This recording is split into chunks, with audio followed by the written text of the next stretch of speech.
This is what it takes to string a 10-course lute. A lot of stuff.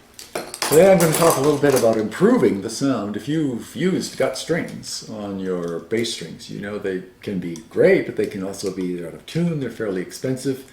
Sometimes they don't speak very well. I actually have started using, for some time now, using carbon fiber harp strings in the bass. They look very similar to gut, about the same diameter. They're much cheaper. You get them in 2-meter lengths, but I'm going to solve one of the problems that they have for you. If you like to use historical strings on your lute, you've probably used gut cat lines or gimp strings. These are strings that are gut roped together, sometimes with other things like copper.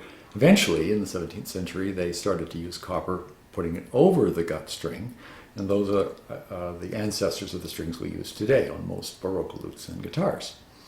But at the time, of course, they used only gut strings. And if you want a more period sound on your instrument, but you have a problem with gut strings because they are quite expensive and they go out of tune very easily, there are other problems too. One of the best modern substitutes I found is these carbon fiber harp strings. But there's a problem with them. They are quite stiff because they're plastic. And so to pass over the nut, it's important to have a clean end point for the string for it to speak clearly. So I'm going to whip underneath the string just at the point where it passes over the nut to eat up that space to give a good clean speaking length. This is how you tie a whipping around your bass string. You just cut about a 6-inch or 15-centimeter length of cotton, waxed cotton cord. Pull it back until it's tight. Put it around a couple of times, make a nice little tidy coil.